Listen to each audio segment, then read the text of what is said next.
Poštovani gledalci, sa nama je Lazar Vuković. On je režiser filma Od izgnanstva do povratka.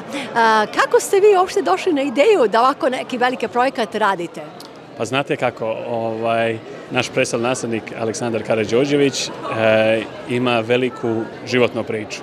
I ovo je nešto što trebamo da sačuvamo u srpskoj istoriju i da, kao što je proglašen neprijatelj države sa 2 godine, nikad više da se desi takav slučaj.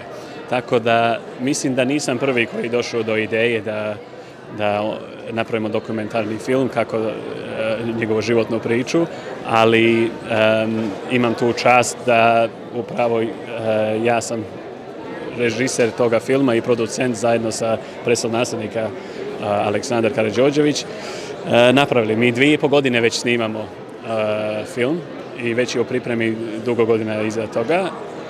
Film je uvod u priču i pravimo dokumentarna serija koji je i cijela priča. Tako da ima to što sledi. A da li je bilo neke sličnosti? Vi živite u Londonu, da li je bilo nešto sličnosti s vašom familijom?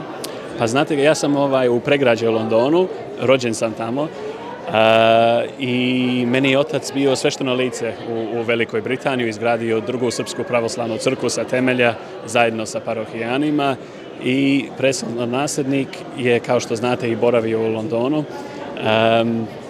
I što se toga tiče, mislim da baš ljudi iz dijaspore ovo treba da znači mnogo, jer ovo je, kao što kažem, dio istorije koji svaki Srbin i van matice može da nauči baš kako je prestolni nasljednik kao čovjek pre svega.